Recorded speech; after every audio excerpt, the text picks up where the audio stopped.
Good morning बच्चों।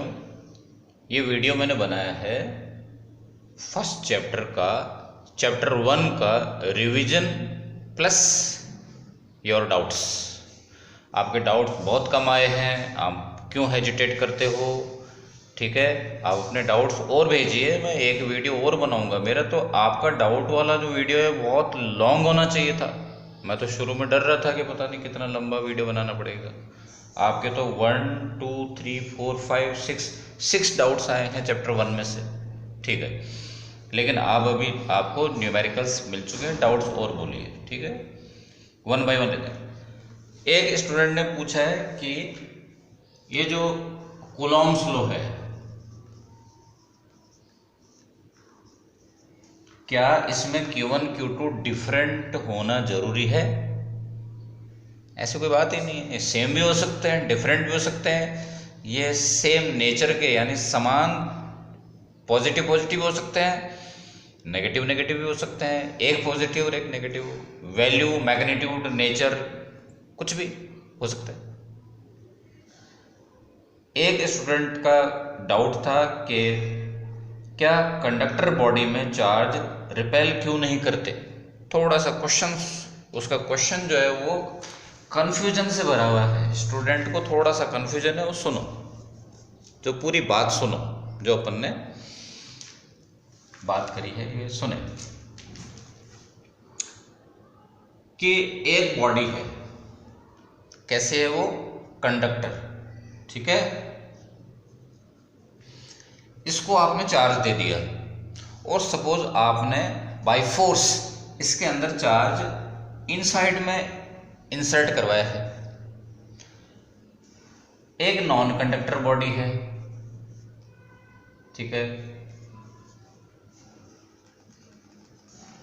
एक conductor body है और एक नॉन कंडक्टर बॉडी है। एक कॉपर की बनी हुई है, एक पीवीसी की बनी हुई है, प्लास्टिक की बनी हुई है वो वाली। इसको भी चार्ज दे दिया आपने। ये चार्ज रिपेल करके और दूर जाना चाहता है, ये भी रिपेल करके दूर जाना चाहता है।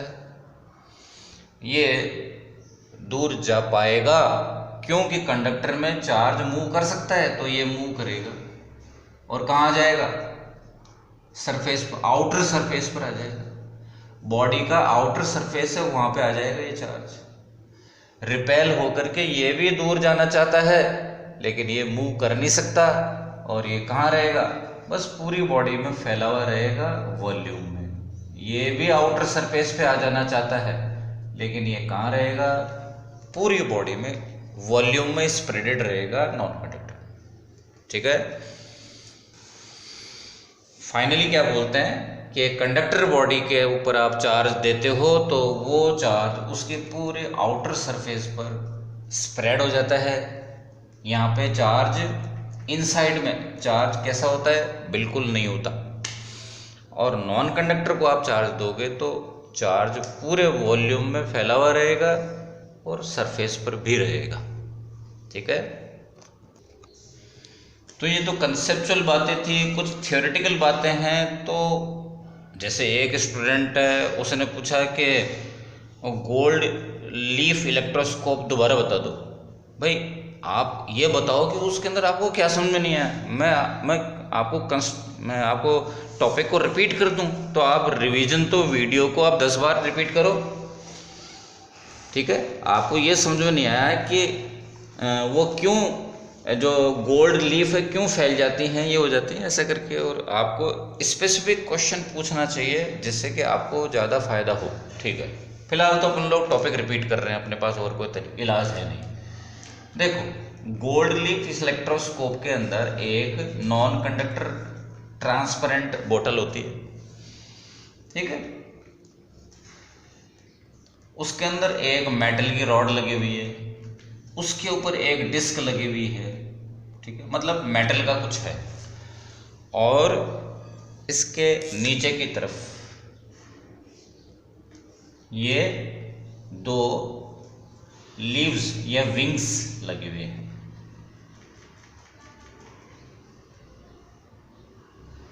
क्या है ये? रेड कलर की गोल्ड की या एल्यूमिनियम की फॉइल्स। जो ऐसे वर्टिकली लटकी हुई हैं। ग्रेविटी की वजह से कुछ भी, हर चीज़ वर्टिकली लटकी हुई रहती है, सस्पेंडेड रहती है, ठीक है ना, नेचुरली।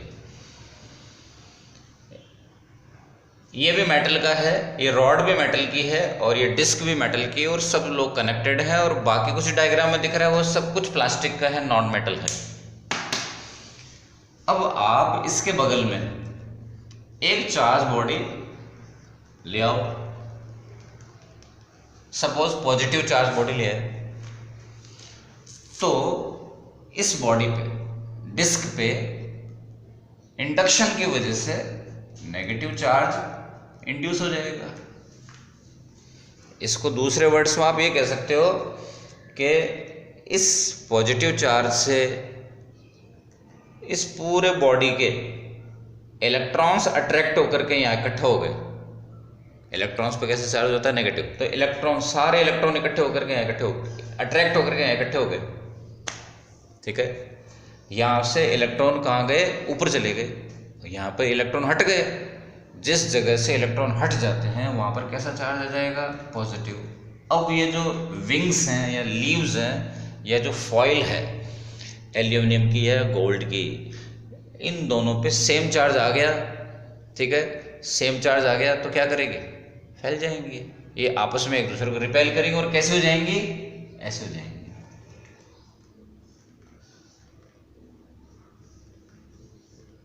ऐसे फैल जाएंगे।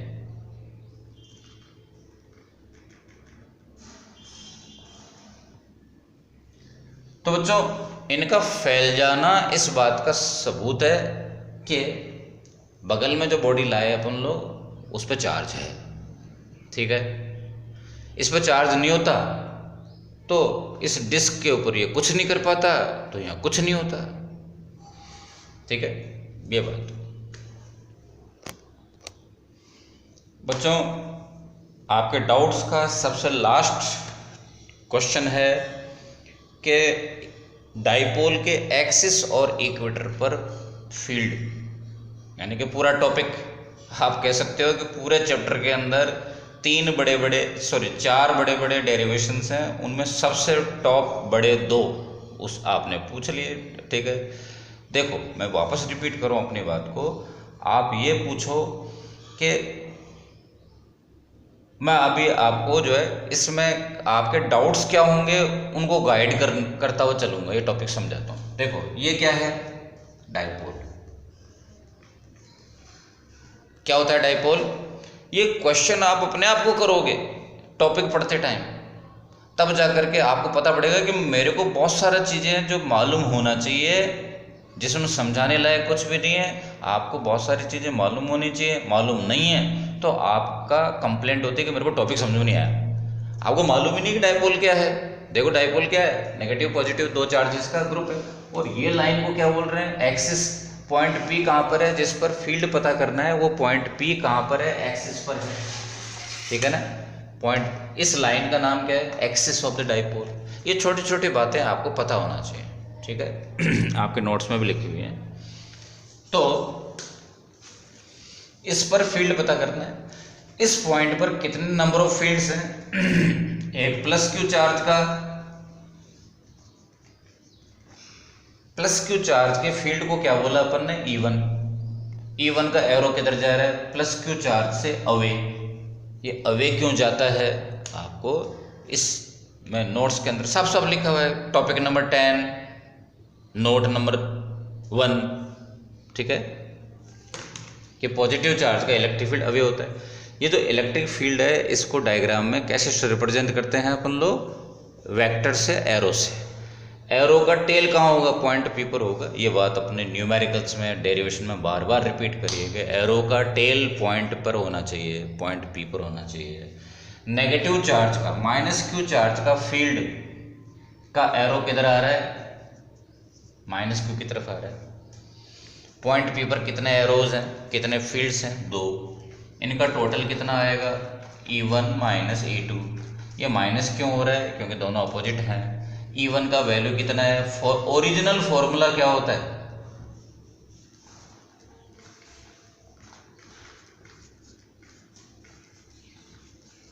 इलेक्ट्रिक फील्ड का ओरिजिनल फॉर्मूला क्या होता है? K Q upon R square. R क्या है? डिस्टेंस। डिस्टेंस किस किस के बीच में? चार्ज और पॉइंट के बीच की डिस्टेंस है। आपको देखो ये डिस्टेंस कितना है? आर। ये डिस्टेंस कितना है? ए। अब मैं ये पूछ रहा हूं इन डिस्टेंसेस को देख के बताओ कि ये डिस्टेंस कितना है? कितना है? ये है आर, दिस इज आर, और ये are minus A.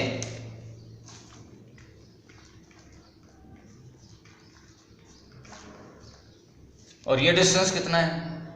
Negative charge से पॉइंट बी तक का डिस्टेंस आर प्लस ए, तो यहां पे आर प्लस ए आ जाएगा। That's all. इसके बाद यदि समझ में नहीं आता है तो आप आगे बोलिए कि मेरे को अलजेब्रा नहीं आ रहा, मेरे को कॉमन लेना नहीं आ रहा, मेरे को एलसीएम लेकर के सॉल्व करना नहीं आ रहा, मेरे को ब्रैकेट ओपन करना नहीं आ रहा, बहुत सारी चीजें हैं। ठीक है, नेक्स्ट। तो बच्चों नेक्स्ट क्या है? ये डाइपोल है और this dotted line is called equator, equatorial line. ठीक है, इसके सेंटर से स्मॉल आर डिस्टेंस पर एक पॉइंट है पी। पॉइंट पी पर आपको फील्ड पता लगाना है। अगेन पॉइंट पी पर फील्ड कितने होंगे? There will be 2 fields. Arrow mark करें, ये लो, ये किसका फील्ड का एरो है? प्लस क्यू का या माइनस Q1 का? ये तो भैया किसी का भी नहीं है।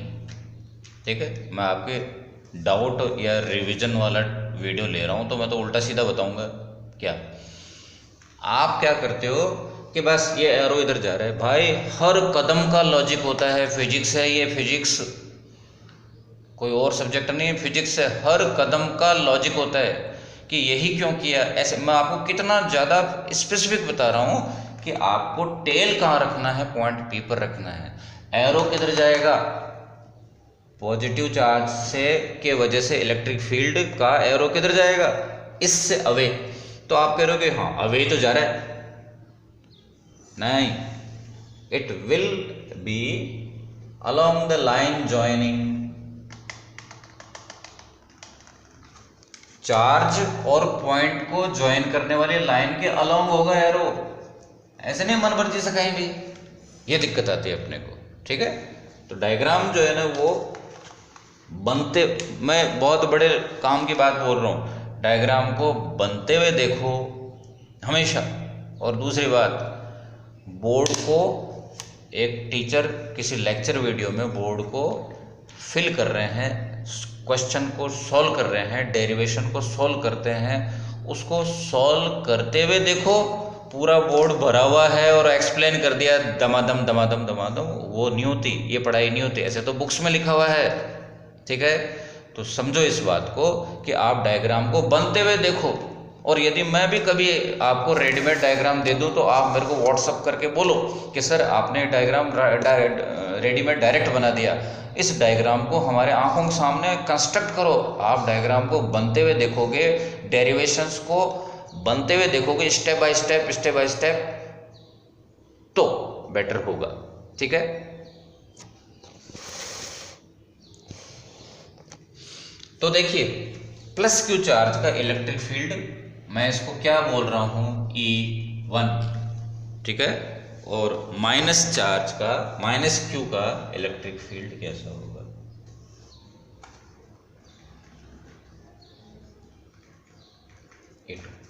ये एरो किधर जा रहा है? प्लस क्यू चार्ज से अवे। ये एरो किधर जा रहा है? माइनस क्यू से पास की तरफ। दोनों एरोज का टेल कहां पर है? पॉइंट पी पर होना जरूरी है। अब E1 और E2 का रिजल्टेंट पता करेंगे। E1 E2 का रिजल्टेंट, ठीक है, उसके लिए अपने पास एक ट्रिकी मेथड है, और वो है E1 और E2 को कंपोनेंट में ब्रेक करना।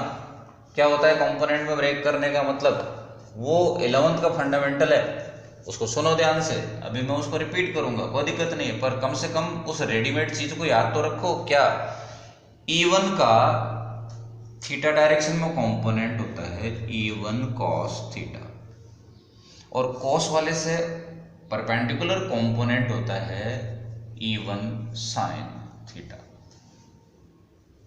ठीक है, E2 का थीटा डायरेक्शन में component E2 cos theta. Theta direction वाला कंपोनेंट कौन सा होता है? कॉस वाला होता है। और दूसरा जो साइन वाला कंपोनेंट जो है वो कॉस वाले से परपेंडिकुलर होता है। ये फंडामेंटल 11th का है, 11th के वेक्टर वाले चैप्टर में है। आपको नहीं समझ में आता है तो वो उस टॉपिक में जाकर के देखो।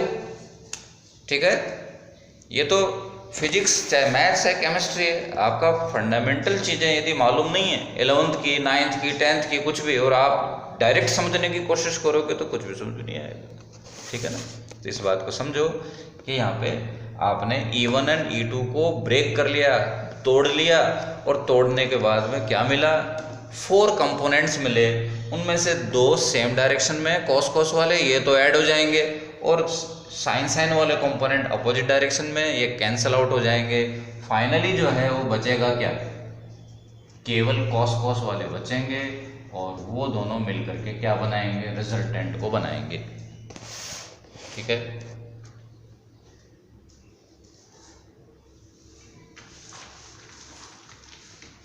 अब क्या करना है? बस वैल्यू पुट करनी है। ठीक है, E1 का वैल्यू क्या है? KQ। ओरिजिनल फॉर्मूला क्या है? KQ upon R square. ठीक है, और सिमिलरली E2 का वैल्यू हो जाएगा, वो सेम आएगा, इसलिए मैंने लिखा नहीं, Q की जगह कौन है? और यहाँ पे आपको साइन पुट नहीं करना है, क्योंकि यहाँ पे अपन लोग पूरी तरह से फुल मैग्नीट्यूड की बात कर रहे हैं, यहाँ पर साइन की बात करनी नहीं है, साइन पुट नहीं करना है। ठीक है, ओके। डिस्टेंस क्या है? चार्ज और पॉइंट तक का डिस्टेंस है, ये है A, ये है R, तो ये कितना हो गया? पाइथागोरस थ्योरम से R square plus A square. ठीक है, कॉस थीटा का वैल्यू ये थीटा है, बेस अपॉन हाइपोटेन्यूस, ये कितना है? इसको मैं साइड में थोड़ा एडजस्ट कर लेता हूँ। ये डिस्टेंस कितना है? R स्क्वायर प्लस ये डिस्टेंस। कॉस थीटा का वैल्यू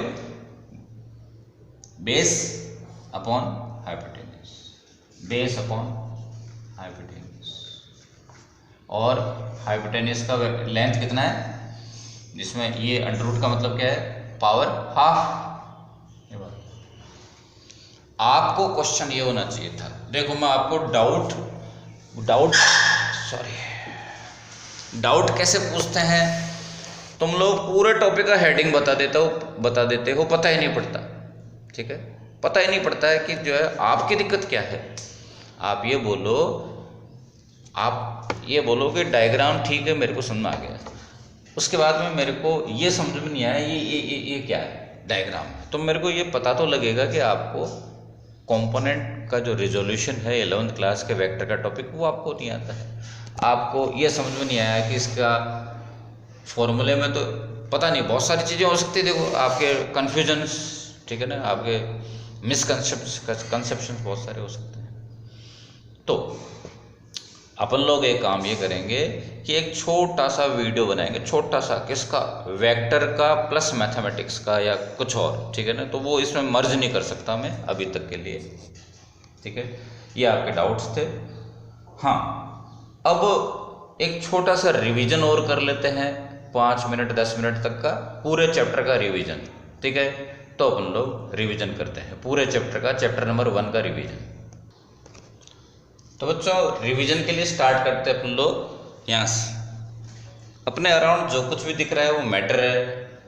किसी भी मैटर में एटम्स होते हैं, एटम्स में इलेक्ट्रॉन प्रोटॉन्स होते हैं, और इस चैप्टर का जो सबसे इम्पोर्टेंट वर्ड है चार्ज, वो यहाँ से निकल के आया है। इलेक्ट्रॉन्स और प्रोटॉन्स के ऊपर चार्ज होता है।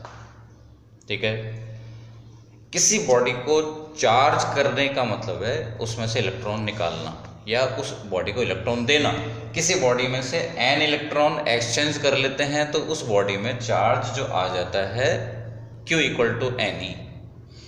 यानी कि आपको एक बेसिक बात समझनी है कि किसी बॉडी के चार्ज हो जाने के का बेसिक कॉज है, मूल कारण है इस बॉडी में चार्ज इलेक्ट्रॉन्स का एक्सचेंज होना। ठीक है, जब बॉडी चार्ज हो जाती है, जब बॉडी पर चार्ज एक्वायर हो जाता है, तब वो क्या क्या करती है, इस बात को समझो जो बहुत ज़्यादा ज़रूरी है। चार्ज के बारे में आपके पास में कितने क्वेश्चंस के आंसर होने चाहिए। चार्ज पैदा कैसे होता है? इलेक्ट्रॉन्स के एक्सचेंज होने से। बॉडी में से इलेक्ट्रॉन्स का एक्सचेंज होता है तो बॉडी पर चार्ज आ जाता है। फर्स्ट क्वेश्चन का आंसर। एक बॉडी पर चार्ज है तो बॉडी क्या क्या करती है? दो बॉडीज आपस में फोर्स लगाएगी, कूलॉम्स लॉ। ये हो गया। मैं क्या किस चीज़ का आंसर दे रहा हूँ कि एक चार्ज बॉडी क्या क्या करती है। क्या करती है चार्ज बॉडी? एक चार्ज बॉडी दूसरे चार्ज बॉडी पर फोर्स लगाएगी। This is Coulomb's law. इसके डेप्थ में और बाद में जाएंगे। एक चार्ज बॉडी अपने अराउंड जो है वो इलेक्ट्रिक फील्ड पैदा कर लेती है। इलेक्ट्रिक फील्ड का डेफिनेशन का फॉर्मूला है फोर्स अपॉन चार्ज। फोर्स का वैल्यू क्या पुट किया? कूलॉम्स लॉ से। इसमें Q नॉट कैंसिल हो गया। ये फॉर्मूला क्या बता रहा है आपको कि एक Q चार्ज है वो अपने अराउंड एक इलेक्ट्रिक फील्ड नाम का इफेक्ट पैदा कर लेता है। उसकी इंटेंसिटी यानी उसकी स्ट्रेंथ का फॉर्मूला है KQ अपॉन R²। ठीक है, R क्या है? सोर्स चार्ज कैपिटल Q और पॉइंट तक का डिस्टेंस। ठीक है, ये हुआ। लेकिन एक चीज़ नोटिस करना है, ये फॉर्मूला केवल एक एग्जाम्पल है इलेक्ट्रिक फील्ड इंटेंसिटी का। किसकी वजह से है ये इंटेंसिटी? पॉइंट चार्ज की वजह से। देखो नेक्स्ट चैप्टर के अंदर आप लोग क्या पढ़ोगे कि इलेक्ट्रिक फील्ड के कई सारे फॉर्मूला अभी आएंगे और इस चैप्टर के अंदर भी डाइपोल के इक्वेटर और एक्सिस पर भी आएगा। ठीक है, आगे बढ़ते हैं। ये जो फॉर्मूला है कूलॉम्स लॉ, थोड़ा सा इसके पास वापस आओ। अच्छा, बीच में मैं एक बार, चार्ज क्या क्या कर सकता है, इसको यदि आप डेप्थ में जाओगे तो आप कहोगे ये तो पूरा सिलेबस सुनाने बैठना पड़ेगा मेरे को। चार्ज क्या करता है? रुका हुआ चार्ज इलेक्ट्रिक फील्ड पैदा करता है। यदि चार्ज मूव करने लग जाए कांस्टेंट स्पीड से, कांस्टेंट वेलोसिटी से, तो वो magnetic electric field as well as magnetic field दोनों क्रिएट करने लग जाएगा। A moving charge is called current and current produces a moving charge produces magnetic field। Electric field तो कर ही रहा है, मैग्नेटिक फील्ड भी करेगा। यदि वो पार्टिकल चार्ज पार्टिकल ऑसिलेट कर रहा है तो वो क्या पैदा करेगा? Oscillating electric and magnetic fields create करेगा। ये वाली बात आपको बिल्कुल समझ में नहीं आएगी क्योंकि ये बात तो आपका चैप्टर है इलेक्ट्रोमैग्नेटिक वेव, वहाँ जाके समझ में आएगा, जो CBSE का 8 चैप्टर है और राजस्थान बोर्ड का 17 चैप्टर है। ठीक है, क्या कि ऑसिलेटिंग चार्ज क्या क्रिएट करता है? Oscillating electric and oscillating magnetic field create करता है, उसको इलेक्ट्रोमैग्नेटिक वेव बोलते हैं। तो बहुत हाई लेवल की बात है। और क्या करता है चार्ज? ऐसे करके बहुत लंबी लाइन है। सबसे पहले अपने इस चैप्टर में काम की बात क्या है? एक चार्ज इलेक्ट्रिक फील्ड क्रिएट करता है और फिर आगे क्वेश्चन पे क्वेश्चन कि इलेक्ट्रिक फील्ड क्या करता है, उसको ध्यान से सुनो। इलेक्ट्रिक फील्ड क्या करता है, ये फॉर्मूला क्या बता रहा है आपको? इलेक्ट्रिक फील्ड क्या करता है, इसका आंसर इस फॉर्मूले में छुपा हुआ है। इलेक्ट्रिक फील्ड एक चार्ज पार्टिकल पे फोर्स लगाने का काम करता है। कितनी फंडामेंटल बातें हैं ये आपको याद रखनी है। ठीक है, इस पे आइए। इस के जो कांस्टेंट है जिसका वैल्यू 9 × 10⁹ होता है वैक्यूम के लिए, इसका फुल फॉर्म है ये। इसमें ये परमिटिविटी है, ये जो लेटर है what ever it be called, ठीक है, एप्सिलॉन बोल लो इसको, ये फिजिकल क्वांटिटी का नाम परमिटिविटी। ये फॉर्मूले में एप्सिलॉन को डिनोमिनेटर में देख करके आप ये कह रहे हो कि यदि ये जब हाई होगी तो फोर्स कैसा होगा, स्मॉल होगा। किसी मीडियम की परमिटिविटी ज्यादा है, मीडियम का मतलब चार्जेस के अराउंड, चार्ज या चार्जेस के अराउंड जो मैटर मीडियम फैला हुआ है, जैसे अपने मेरे तुम्हारे आसपास में हवा फैली हुई है, चार्जेस के अराउंड जो मीडियम है उसकी परमिटिविटी जब ज़्यादा होगी, ऐसा मीडियम है जिसकी परमिटिविटी ज़्यादा है, तो वो फोर्स को कम कर देगा। यानी कि अपनी कॉमन लैंग्वेज, अपने आपस के लैंग्वेज में बात करें कि मीडियम फोर्स का दुश्मन या दोस्त, दुश्मन है। मीडियम क्या करता है, फोर्स को रिड्यूस कर देता है। ये मीडियम की एक बिहेवियर है, मीडियम की प्रॉपर्टी है, जिसको बोलते हैं परमिटिविटी। ठीक है, ठीक है, आगे बढ़ते हैं। आगे जाने पर आपको चार्ज के साथ एक और चीज रिलेटेड नजर आती है और वो है फील्ड लाइंस। ठीक है ना, एक सिंबॉलिक, एक इमेजिनरी तरीका है फील्ड को शो करने का। देखो, चार्ज क्या क्रिएट करता है, इलेक्ट्रिक फील्ड, और इलेक्ट्रिक फील्ड को दिखाई तो देता नहीं है, आप छू नहीं सकते उसको, कुछ चीज, कोई ऑब्जेक्ट तो है नहीं इलेक्ट्रिक फील्ड, तो इफेक्ट है, लेकिन फिर भी आप एक इनविजिबल इफेक्ट को डायग्राम में विजुलाइज करना चाहते हो, दिखाना चाहते हो, तो आपको एक सिंबॉलिक वे, सिंबॉलिक तरीका काम में लेना पड़ेगा, और वो क्या है, फील्ड लाइंस। लाइंस तो दिखती हैं, पेपर के ऊपर लाइन बनाई हुई तो दिखती नहीं, दिखती हैं, लेकिन मैं कह दूं कि देखो यहाँ पर फील्ड है और दिखाऊं कुछ नहीं, काम कैसे चलेगा। तो फील्ड को शो करने के लिए अपन लोग फील्ड लाइंस बनाते हैं। फील्ड लाइंस के साथ कुछ बातें इंपॉर्टेंट जुड़ी हुई हैं कि एक तो फील्ड लाइंस के ऊपर जो एरो बना हुआ है वो इलेक्ट्रिक फील्ड इंटेंसिटी की डायरेक्शन रिप्रेजेंट कर रहा है। सबसे मेन काम फील्ड लाइंस का, इलेक्ट्रिक फील्ड इंटेंसिटी की डायरेक्शन रिप्रेजेंट कर रहा है, फील्ड लाइंस की डायरेक्शन। ठीक है, और छोटी मोटी बातें हैं जो आप अपने आप पढ़ो और बोलो, कोई कंफ्यूजन है तो फील्ड लाइंस के बारे में सबसे बड़ी बात, ये किसी चार्ज बॉडी में से निकलती हैं, पॉजिटिव चार्ज में से निकलती हैं, नेगेटिव चार्ज बॉडी में ये एंड होती है, घुसती हैं उसके अंदर। ठीक है, और कभी ये भी नहीं सोचना कि यहाँ पर मैंने फील्ड लाइन बना दी, ये देखो ये फील्ड लाइन है, तो आप इसको एक्सेप्ट ही नहीं करो कि कहाँ बॉडी कहाँ है, चार्ज बॉडी, जिस बॉडी में से ये निकल रही है वो बॉडी तो आपने शो ही नहीं करी, ऐसा नहीं है। ये जो सोर्स है, इन फील्ड लाइंस का जो सोर्स है वो आपने डायग्राम में शो नहीं किया का मतलब नहीं कि डायग्राम गलत है, तो ऐसा कुछ नहीं सोचना है, बहुत सारी बातें। ठीक है, उसके बाद में अपन लोग बात करते हैं, एक नई चीज की बात करते हैं, वो है डाइपोल। डाइपोल क्या होता है, दो पॉइंट चार्जेस से मिलकर बना हुआ एक ऑब्जेक्ट है। एक ऑब्जेक्ट है, एक चीज है जिसके अंदर दो पॉइंट चार्जेस होते हैं, एक पॉजिटिव और एक नेगेटिव चार्ज। ठीक है, दिस इज डाइपोल।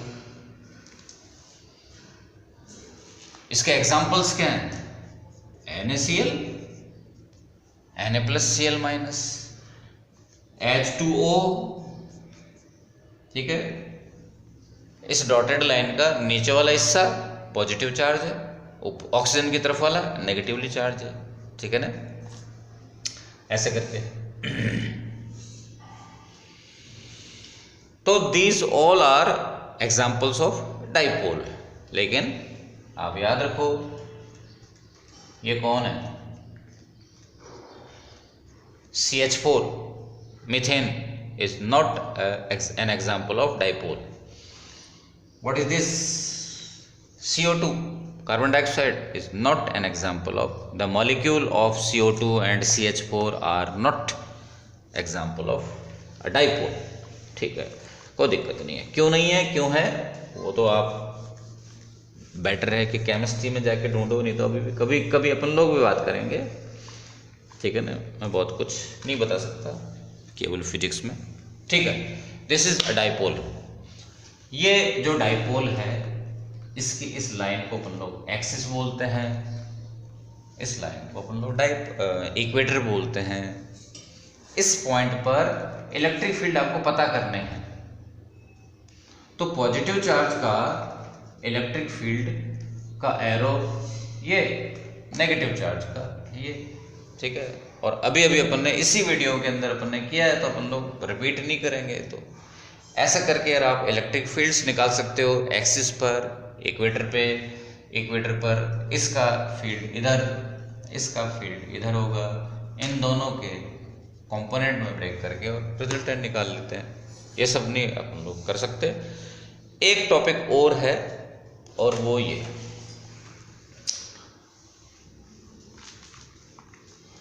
क्या है? Electric field. इलेक्ट्रिक फील्ड में क्या पुट किया हुआ है? डाइपोल। इलेक्ट्रिक फील्ड में डाइपोल पुट किया हुआ है, यानी कि positive charge negative charge put किया हुआ है। ये जो फॉर्मूला है आपका, देखो इस टॉपिक का फंडामेंटल चीजें क्या हैं?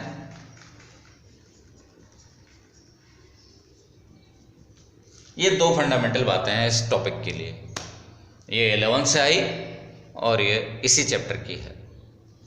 ये फॉर्मूला क्या बोल रहा है कि when a charge Q is put in the influence of electric field, then the charge will experience electric force। ये फॉर्मूला क्या बोल रहा है? ये जो रोटेशन का इफेक्ट होता है टॉर्क, उसका फॉर्मूला है force multiplied by the perpendicular distance between the directions of the forces. इस पर फोर्स किधर लग रहा है? F = +QE। ये एरो किसके हैं? इलेक्ट्रिक फील्ड के, इंटेंसिटी ऑफ इलेक्ट्रिक फील्ड के। पॉजिटिव चार्ज पर फोर्स की डायरेक्शन किधर होती है? सेम डायरेक्शन में होती है, इन दोनों की डायरेक्शन सेम होती है। नेगेटिव चार्ज पर फोर्स की डायरेक्शन किधर होती है? इन दोनों की डायरेक्शन अपोजिट होती है, ठीक है। ये अपोजिट फोर्स लगेगा किसी बॉडी पर, ऐसे अपोजिट फोर्स लगता है। इस पे तो इधर लग रहा है, और इस वाले पर फोर्स किधर लग रहा है? इधर लग रहा है। तो बोलो देखो घूम रहा है कि नहीं घूम रहा है? मैं इसको इधर धक्का मार रहा हूँ, इसको मेरी तरफ खींच रहा हूँ, इसको इधर, तो ये घूम रहा है। तो एक बॉडी पर दो फोर्स लगते हैं, दोनों अपोजिट होते हैं, तो वो बॉडी रोटेट करती है और फिर उसको बोलते हैं टॉर्क, ठीक है। ये बात। ये परपेंडिकुलर डिस्टेंस कौन है?